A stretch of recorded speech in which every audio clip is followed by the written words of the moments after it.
They'll cut that Awesome. out. So I guess we'll just get started. Thanks everyone for coming. How are you guys all doing? Woo. I know it's too early for like a woo, but I get it. The woo started the pool. That's right. How many of you, is this your first mag? Any? Oh, nice. First MAGWest. First MAGWest? Oh, sweet. Oh, mine too. Really? First MAGWest. Oh, I thought you came here. No, I guess not. Awesome. Well, so thank you for coming. The name of this panel is Lawyers. Do they know things? Oh, video game lawyers, excuse me. Do they know the name of their panel? No. What do they know? So we are all video game lawyers. We work in the video game industry. We do legal things. I will let everybody introduce themselves, but the point of this panel is to talk about some of the interesting things that happen when you are a lawyer in the video game industry and some of the topics that we see.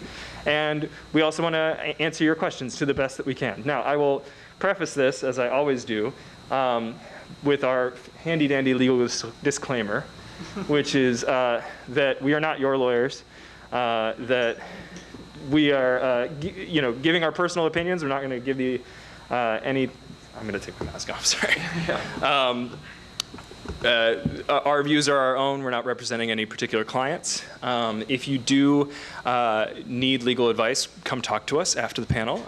We can set you up with a real lawyer.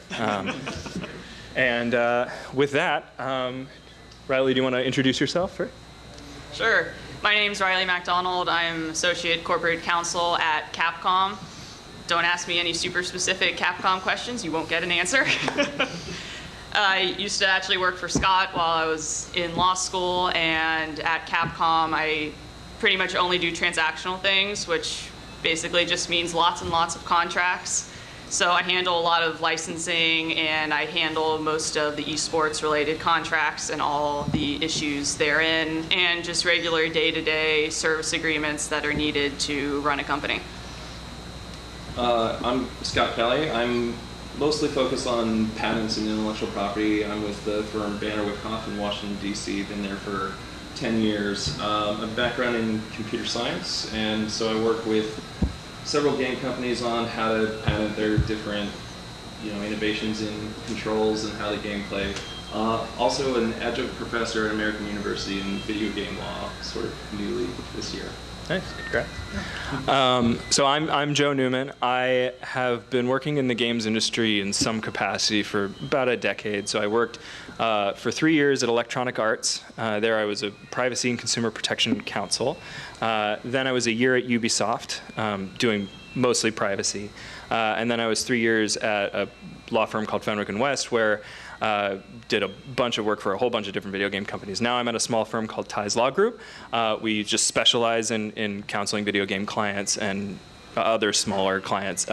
It's really fun. My practice is focused on sort of intellectual property issues, anything sort of consumer facing. So I'm the guy who writes those terms of service and privacy policies that you don't read, and other sorts of disclosures if things go wrong in a game and players have complaints, if they're threatening litigation, they have complaints about their questions about their data, all that kind of stuff, stuff that I've seen and talked about. So now that also important is that Joe's the creator, so he's all over MAGWest as one of the performing musicians. So there's a really unique perspective there, both from the law side and from the creation side. Yeah, actually, come check out Wario Speedwagon at 2:30 in Jam Space, and then Kirby's Dream Band this evening. I will be doing noodly doodlies. Cool. So we'll kick off the legal discussion, and please, if at any time you have a cool question or just something you want to talk about, either raise your hand or come up to the mic, and we'll just stop what we're talking about because we want to make this conversation. And before we jump into our topics, it usually helps to know who our audience is. Yeah. So I mean, looking around the crowd, like any other lawyers here, people practicing or with their JD, any law students? Just armchair.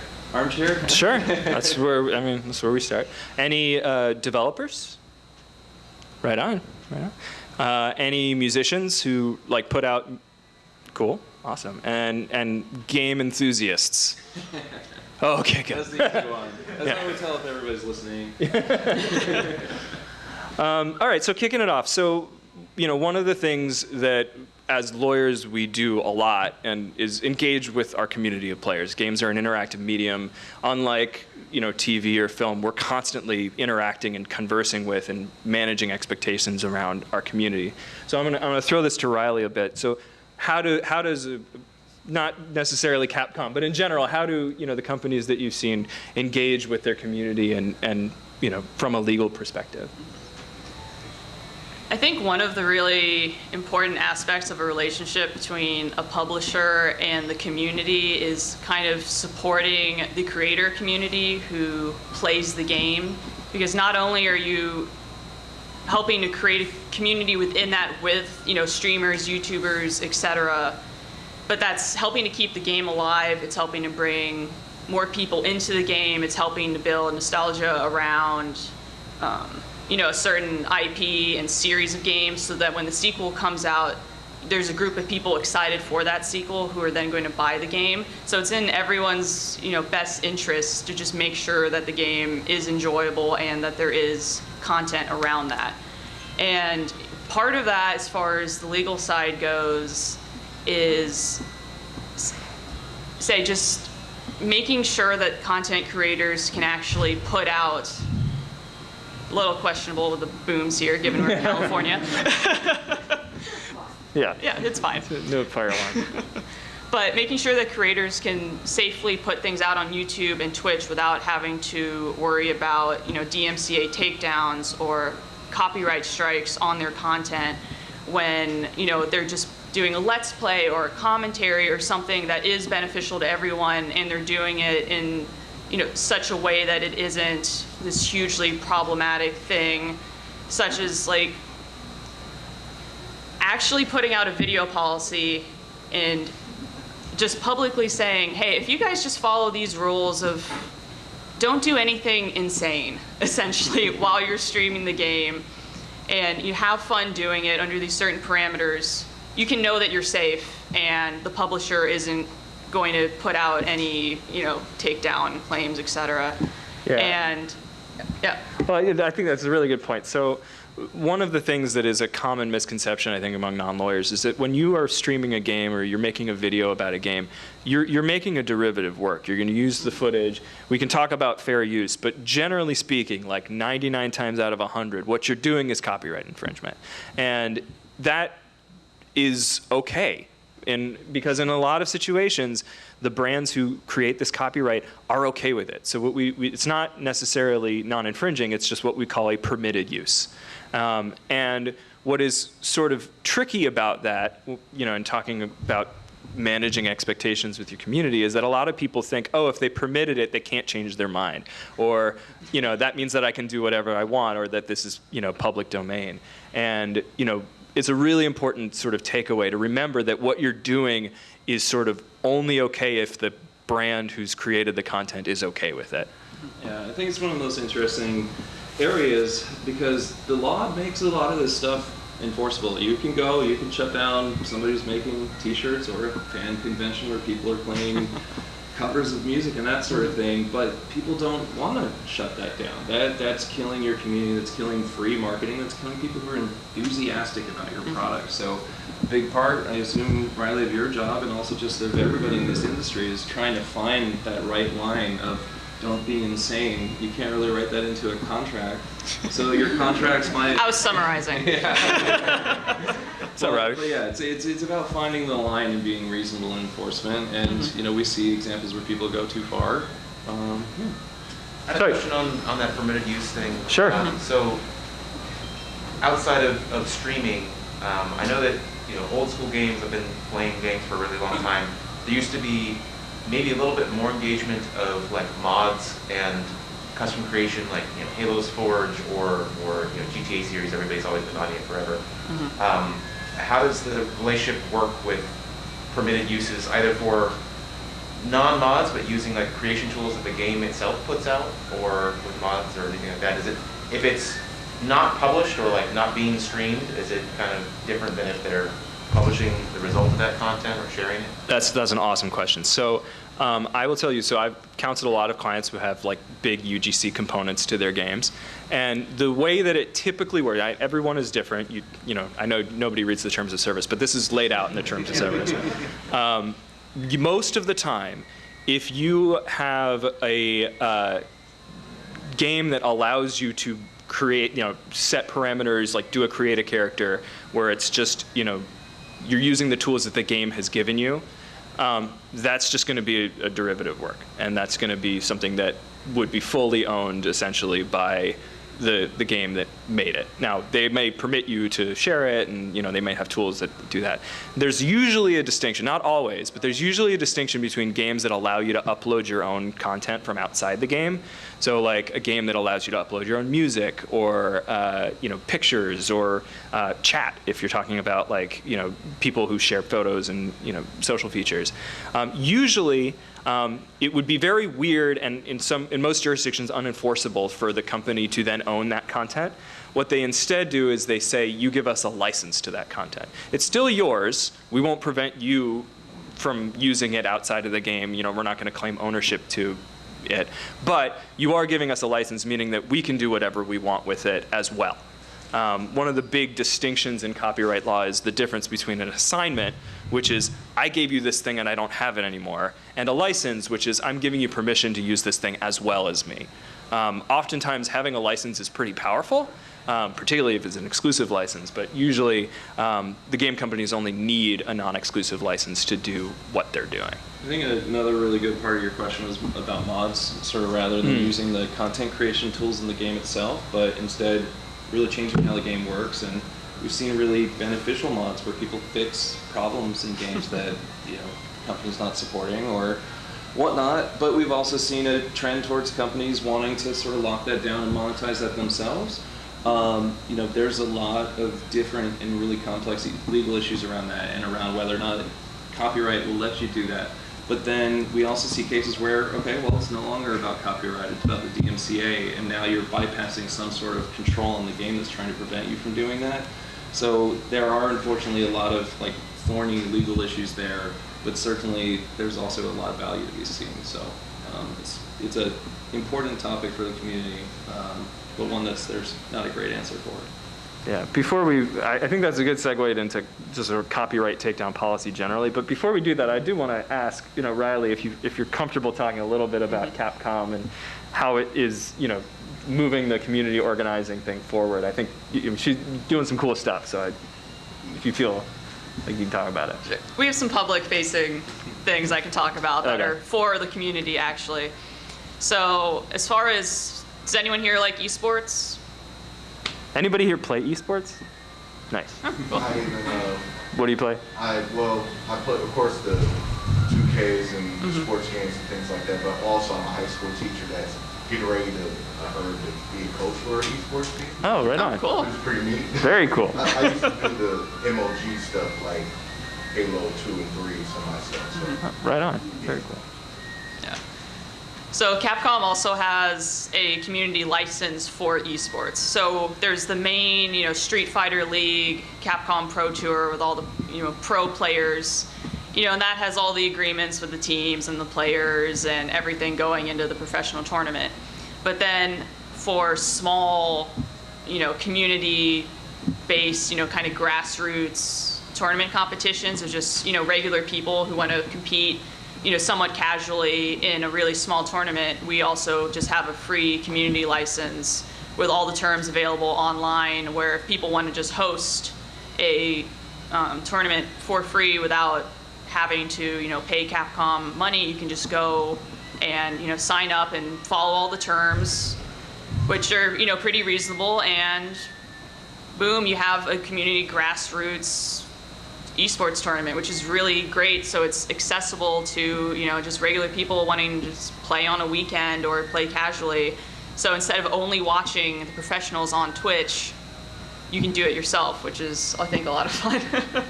Yeah, I think one of the areas that just makes esports such an interesting part of law is that, unlike traditional sports, I mean, nobody owns the game of baseball, But you have this third party in esports where it's the game developer, the company that owns all the rights to the game.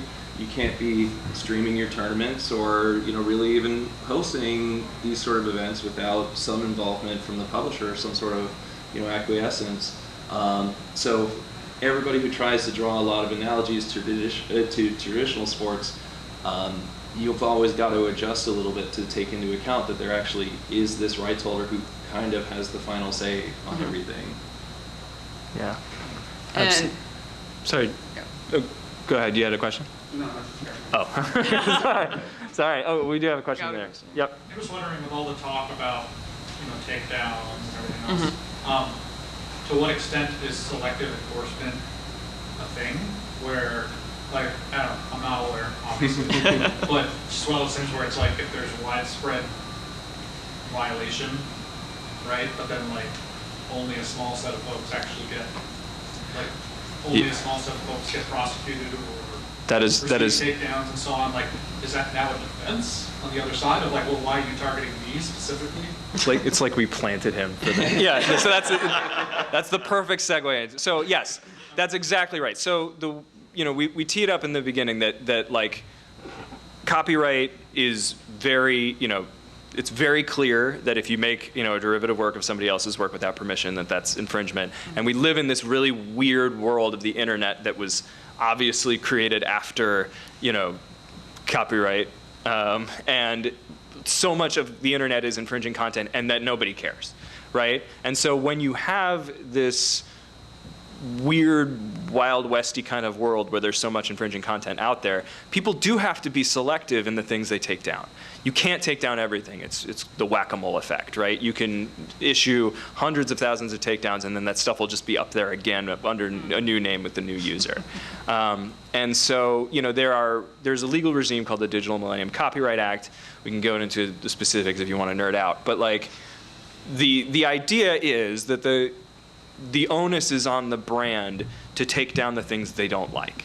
And I know some people who work in the IP enforcement teams of big gaming publishers. They're trying to be strategic. They're not going to go after a video that has 3 views. They're not going to go after a video that's like just a let's play with no commentary. Like, maybe they will, but usually they're going after big, high impact things or things that are bad for the brand.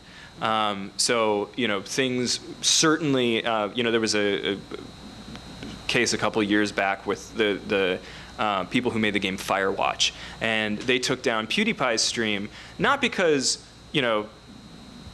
it was. I mean, there's lots of Firewatch's streams, but they just didn't like PewDiePie, and they thought that he was being a jerk, and I think he said some racist or anti-Semitic stuff, and they were like, no, we're going to selectively take it down for just you because we don't like you, and that's actually their right. It got them a little bit of blowback because it is, you're right, exactly, selective enforcement, and it's not really fair, but that is ultimately what the law allows them to do, because otherwise they'd have to take down everything all the time, and we would never be able to have anything. Is that specific to this realm? To copyright? To like DMCA? Well, I mean, broadly speaking, a lot of stuff that happens in life is illegal. And there's certainly tons and tons of websites that have privacy violations or aren't disclosing, the data that's being collected or shared.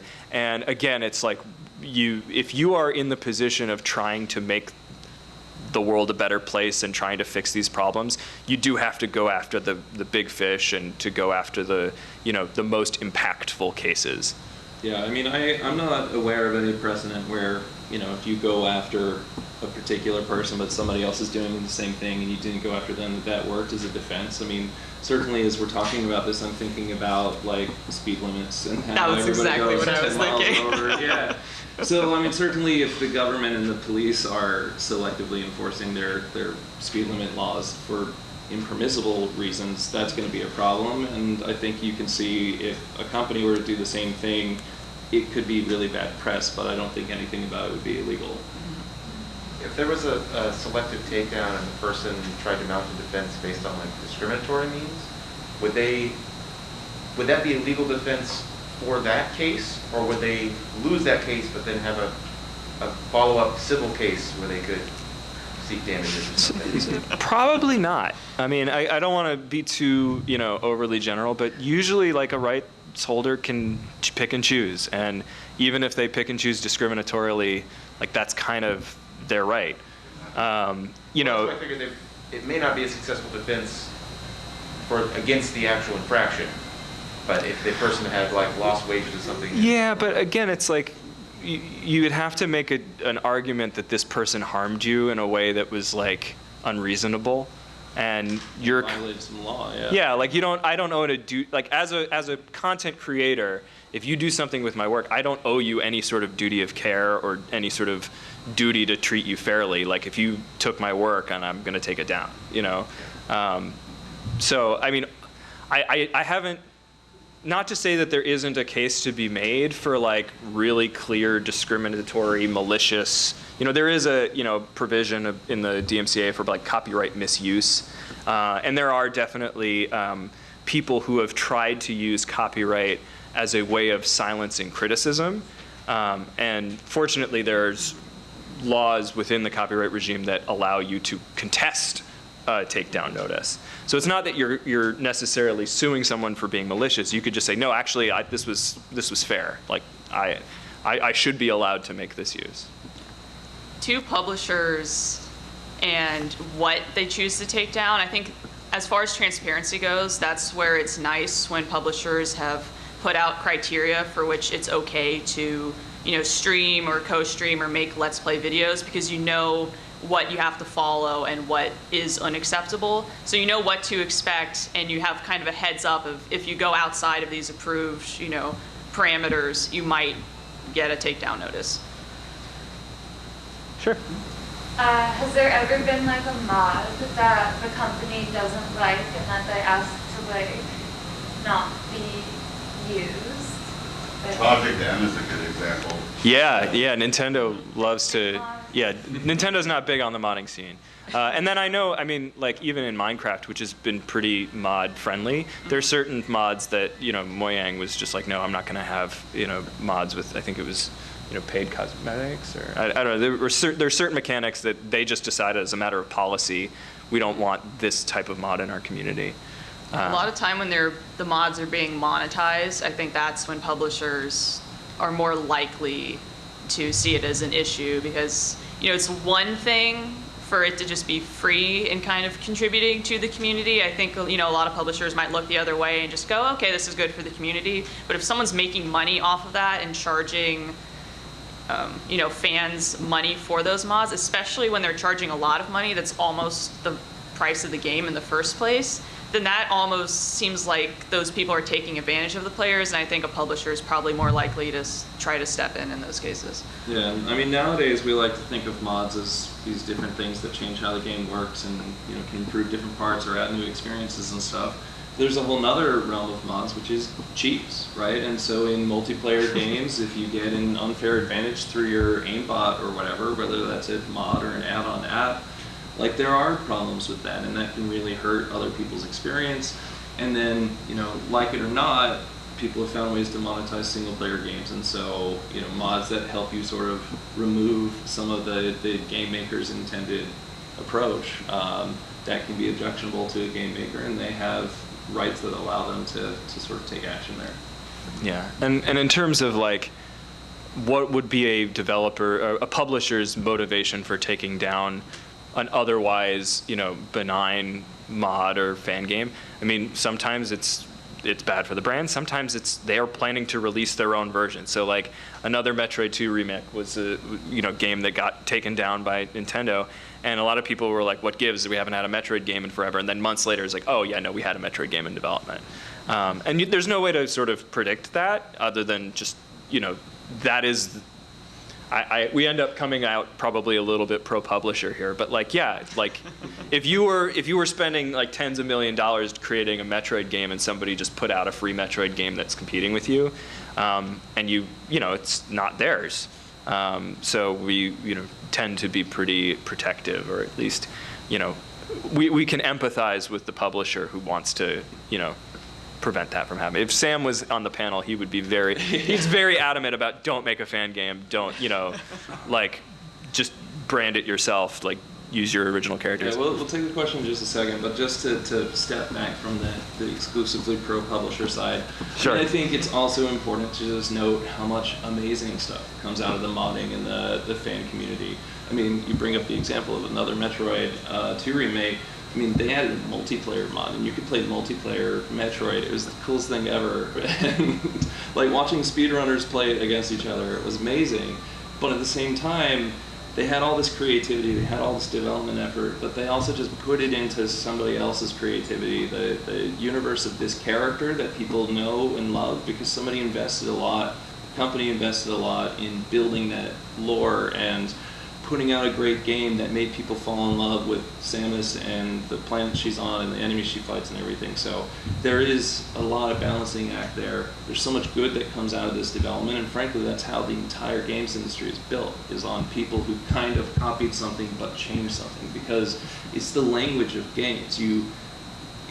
People can come in and they want to play your game, and they will know how to play your game because you build on what came before. That's just how we grew from Pong to Breakout to Arkanoid to whatever VR version there is of that now. So, yep. Well, I don't really have so much a question as a comment. I think a lot of the reason that people were not really happy with the Nintendo in that case was because it came at the end of like 10 years of development of that one, and literally right before he was about to release it. And no, of course, no one really knew that there was going to be an adventure game at that point. Sure. I mean, then again, this is if Sam, who would be on the panel, he would be like, don't spend 10 years of your life doing. I mean, again, it's like easy to say from where we sit to be like, oh, don't do that, duh. But it's like, yeah, no, obviously, like, so many people get into game development by riffing on the things that inspired them.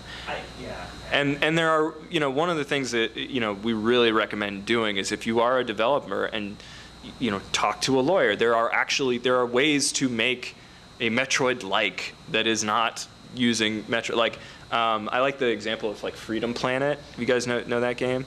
Like, it's very clear that they were like heavily influenced by the Sonic, franchise, art style platform. I'm sure other influences too, but they made it their own thing. And it's, it's not easy, but it's also not as hard as, it might sound to like create your own character. And if the game is good and if the mechanics are good, people will get that you're riffing without needing to actually use the character. Yeah, and I mean, to that point, as kind of the IP focused guy on the panel, like there are a lot of different parts that go into the game, whether it's the characters, the artwork, the music, those are the parts that are very strongly protected by copyright. And if you make a fan game using that stuff, you are setting yourself up for potential problems. But there's so much more in the games that you can build upon. Using this structure of, okay, it's really cool to do a Metroidvania style progression. Nobody can stop you from doing that. Just you gotta put your own expression on it, your own story, your own world, your own characters. And so I think it's just interesting the different components that go in and the parts that we have built, copyright law, patent law, that allows you to reuse the parts that don't, the attempt is to not stifle the conversation, to not take away the elements of whatever the language of games and software is, to allow you to have those pieces while still reserving rights to people in the creative, expressive part. Yeah, totally. And probably another good segue. So, unless you had a question? Yeah, I mean, it's a question it bridges into this, but it's on the music side of the question. Sure. And I've been wondering. So, my question is this. So, like, when you're seeing the older games, like from the 80s and 90s and things like that, for the music composers that made those particular ones, and I'm not talking about the Marios and the Sonics and all that, I'm talking about maybe like Shatterhand or some of the older games, because in the 90s, a lot of it was work for hire anyway, so a lot of those particular royalties were cut based off of doing something particularly for the job or for the task. So my question is, when they re-release those, like for, like when they do the new Sega Genesis Master Series that's coming out, and other games like that, do those royalties get, since with the new rules in lawmaking for, for music composers and things like that, are they now in the contracts again since they're using that title after they did their release with the video games now? Are they actually being written in as a royalty? Or No. is this like, it's literally like, hey, we already did it, what's done is done? Yeah. No, it's a great question, and the answer is it really depends on the contract. So I've done a tiny Short bit of. answer is everybody got screwed. Yeah, I mean, a lot of them, like, you get paid up front to have your music in the game, and then it lives on in the game. And you have to have a lot of negotiating leverage to negotiate something that isn't that.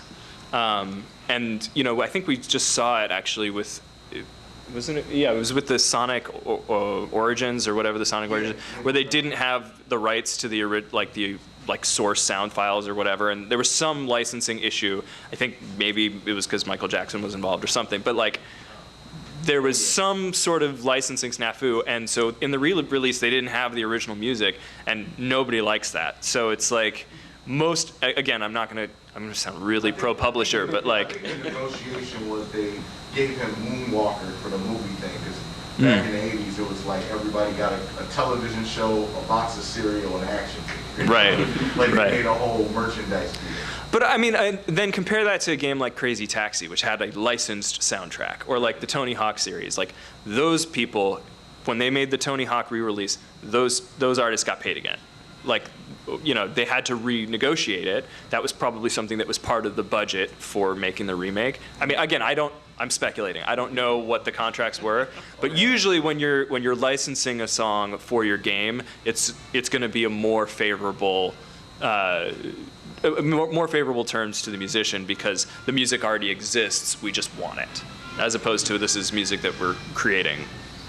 Yeah, I mean, I think an interesting aspect there is that just highlights how the law needs to be future-looking. We have our own theme song now. Yeah, that's true. That's the part where the lawyers get really dramatic. Yeah. We're gonna fight after this. Protection. But yeah, so I mean, things need to be really future-looking. A lot of the contracts back then didn't really anticipate there'd be a remaster down the road, or people would be streaming music on the internet, or whatever. And I mean, Riley, one of the things that you brought up as we were talking about looking into this panel was how you can look forward not just to what the environment is today, but like as crypto takes over and there's metaverse and NFTs and everything, like just how do you anticipate what the problems are going to be down the road?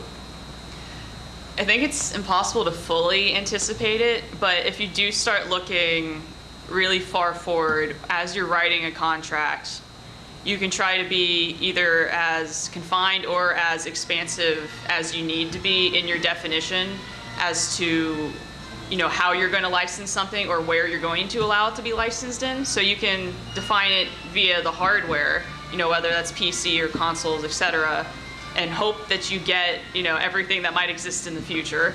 Or you can try to define it via operating systems and go the software route for defining where things are going to be licensed, which is tough.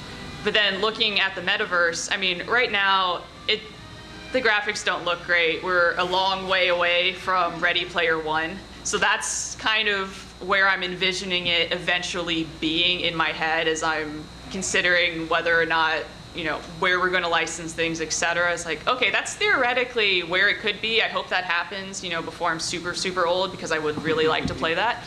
But it's just, we don't know how the metaverse is going to develop, and if you're going to have so many different publishers' IPs together that could theoretically interact with each other, each publisher is going to want to kind of control the image and how their IP is used. So you don't want to, have one publisher's characters or something go and fight another publisher's characters, and because of how they're balanced, one IP just gets absolutely destroyed and the other is totally overpowered, and it makes one look really lame in comparison within the metaverse.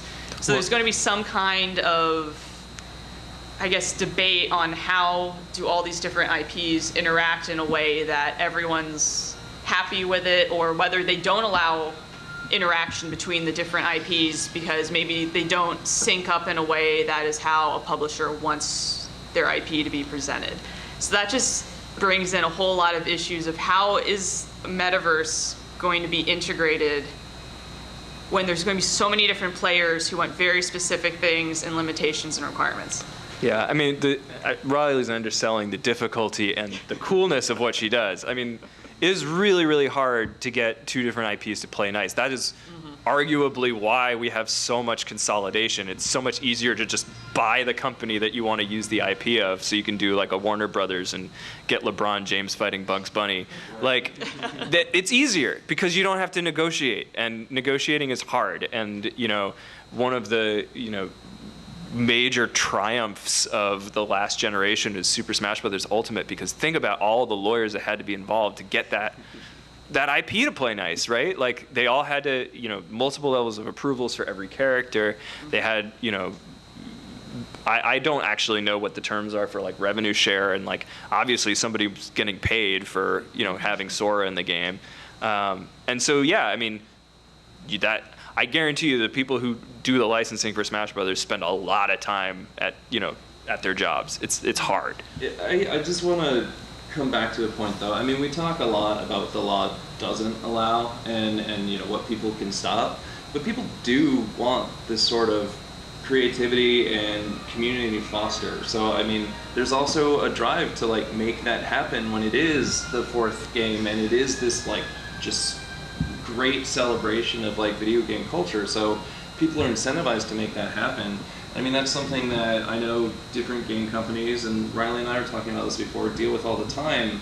You do want to be permissive. You want to be out there to say, we want to let this IP grow. So as much as we talk about the ability to shut stuff down, it also is about being a responsible steward to kind of help it grow and foster it.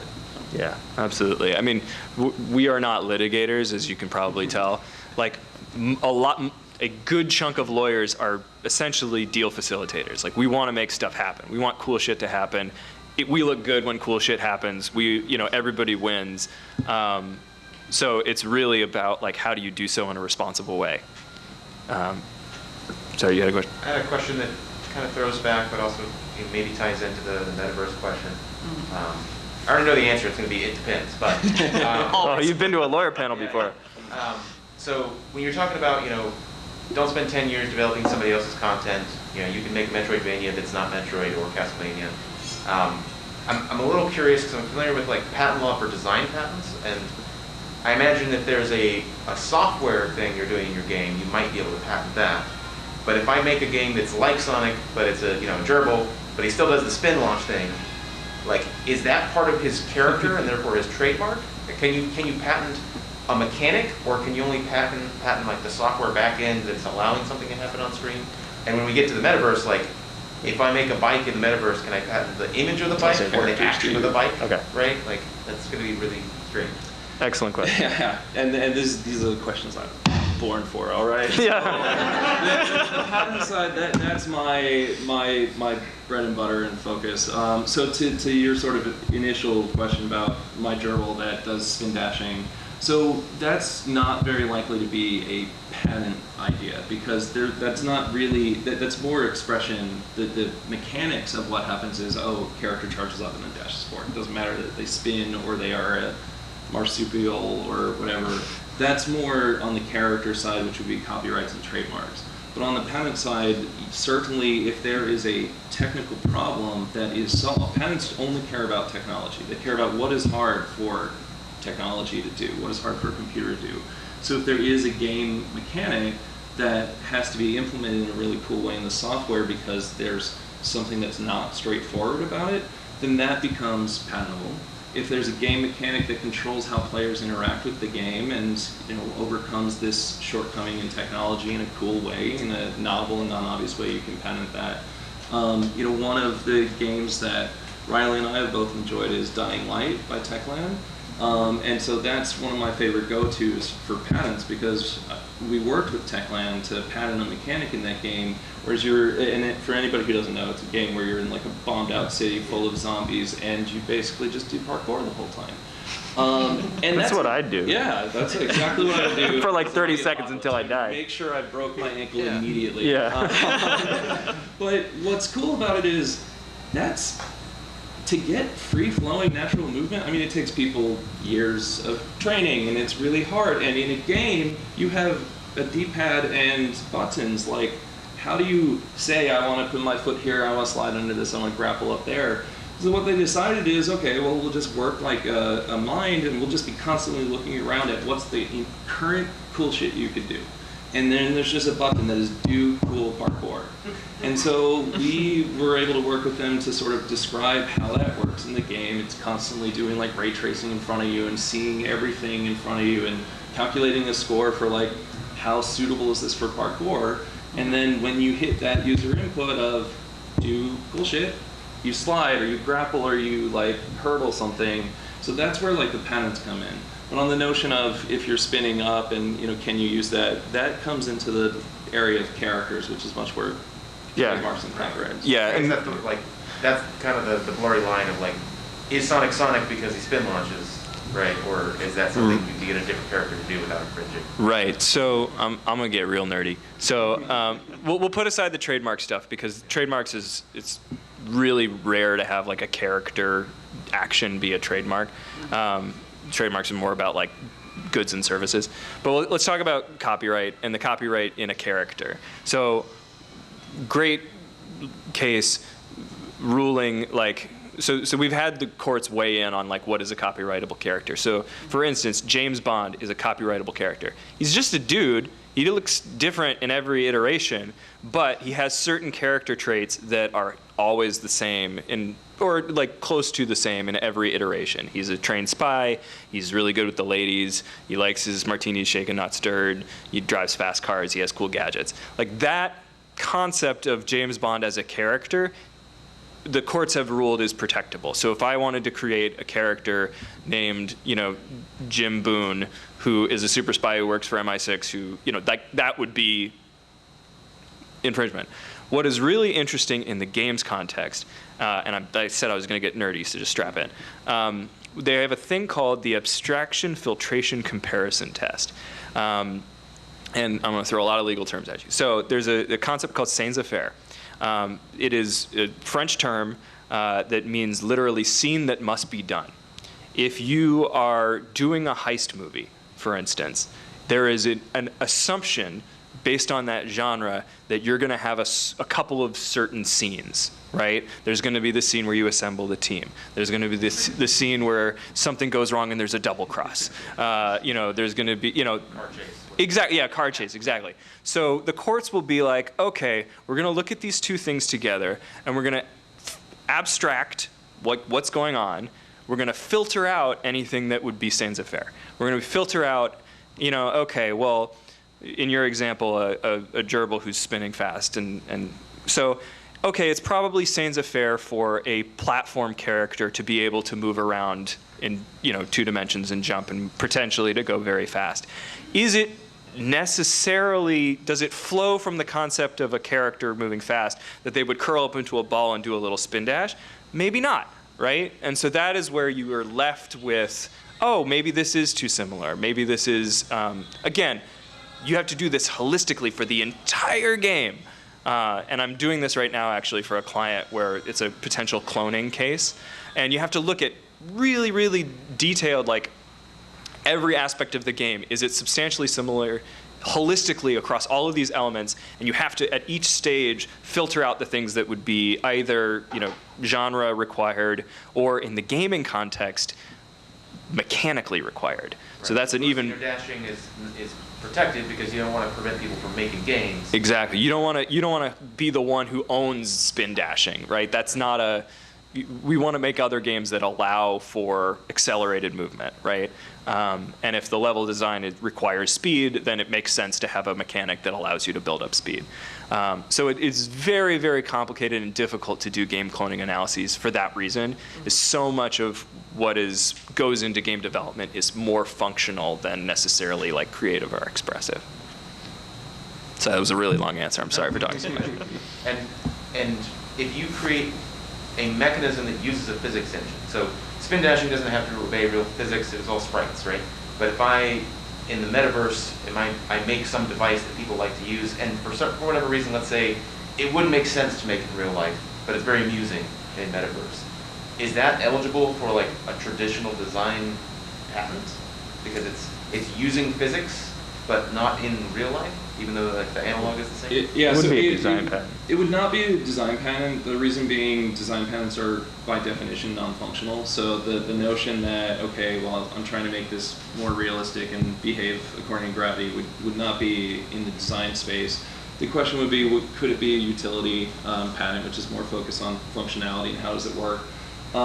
It certainly is it's really going to depend on the particular implementation, but I would say to a lot of extent, trying to make things work like they should work is an area that we would explore as potentially obvious. And so the question is, okay, well, why do you see that as a problem, as something you had to overcome? How did you solve it?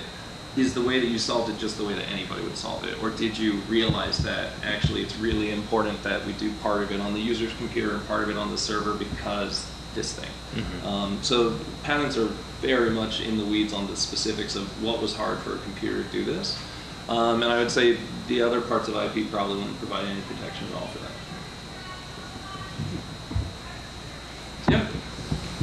So I've heard that if you claim something is like satire or parody, it provides you some kind of like legal protection. Like, and I'm just wondering how that's distinct from what you're talking about with like I don't remember that with legal statute that you said where things have to be different. You know? Yeah, well, so when you're talking about parody and satire, you're talking about fair use. And I kind of alluded to this before. So like if you're, fair use is a complicated test. It's a 4-part balancing test. There's a bunch of factors. I always counsel clients to be very careful about relying on fair use because it's a defense to infringement, meaning that you only get to argue it after you've already lost. So that's very scary because you've been in court. A court has found that you've infringed. You're potentially on the hooks for hundreds of thousands of dollars, and now you're going to argue fair use. Like it's scary. It's a high risk thing, and so you want to make really sure that you're doing fair use. One of the interesting distinctions that courts have come up with is the difference between parody and satire. Again, we're super nerdy, but parody is where you are using the original thing to comment on that thing. It's kind of a misnomer because most Weird Al song parodies are not actually parodies. They're not commenting on the original, they're commenting on some other random thing, right? And you could think of that as satire, or you could just think of that as like something else. But parody has to be very specifically targeting the subject. And that is easier to protect because we think about it in terms of like First Amendment. We want people to be able to use a thing to comment on that thing in a funny way, right? We don't necessarily feel as strongly that you should be able to use the Mario universe as a way of commenting on capitalism. I don't know, like something else that isn't related. And it's a really weird and narrow distinction, but I think it kind of makes intuitive sense. Like we want you to be able to talk about things and use the things to talk about the things. But if you're relying on something as shorthand to make a different point, it's not as easy. I mean, just standing up and saying, I declare parody, that might certainly flag that you intend to claim that, but I don't know that it has any more effect than sort of helping somebody determine if it was intended to be parody. But if you say, I declare parody, and then you just make a fan game that is clearly trying to be Samus on a different planet, it's not going to move the needle. But. Right, like what are you actually saying about the original? You're just showing another adventure. So we've talked a little bit about game cloning and copyright takedown policy. I think we should maybe talk a little bit more about NFTs and crypto. Do you think? I think we could start a war in here. Riley, do you want to talk a little bit about the NFT crypto space and the work that you do in there?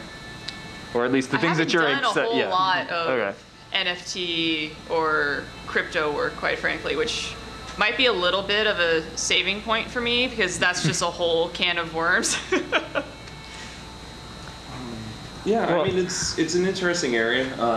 Crypto has caused a lot of people a lot of strife. It's a big buzzword.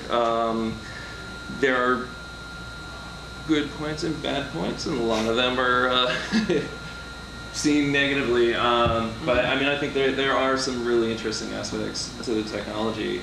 But I mean, Joe, if we want to start by talking about like play to earn or something. Yeah, so I used to do a lot of work in this space. I kind of got out of it because I didn't like it. And you know, I did a video with the website, web series Extra Credits, if you guys are familiar with it, talking about play to earn. And ultimately, it's my objections to it are less legal than just psychologically. Like, if you introduce the element of speculation into a game, people are just going to play it differently. And I've just noted, like, I worked at EA, and we spent a lot of time trying to prevent people from using Madden or FIFA as like a vehicle for real world money speculation. You know, it ruins the game for the people who just want to play the game for fun. If you're going up against like coin farmers or people who treating the game like it is a source of income, you know, it just makes it not a game anymore. And so for me, the play to earn thing is sort of leaning into the bad parts of, you know, it's like treating gold farming and coin farming as like the design goal. So again, it's more my objections as a gamer. But we're also seeing, I mean, from a legal perspective, we're starting to see this stuff collapse. And it's really, we're starting to see the actual sort of real world consequences from a consumer protection standpoint. When these, you know, crypto projects go belly up and people lose a lot of money. I saw a question in the back. No, I was just wondering if you could speak a little bit closer to the microphone. Oh yeah, absolutely. No, I get it. Yeah. Our theme music's a little too loud. I don't think that will stop the speaker. Yeah, I think Yeah. it's coming through there. We're almost at time too, but we can talk more about crypto. But do people have other questions? Yeah, sure. Sure.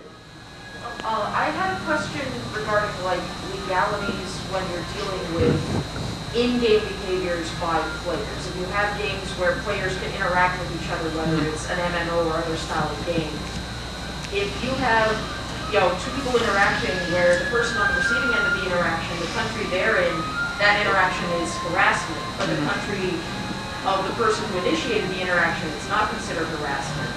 What is the company's like legal requirements in a situation like that, and how do they deal with that? You ever dealt with people being terrible to each other?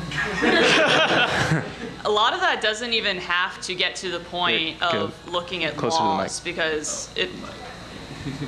This better or? Okay, Yeah. sorry.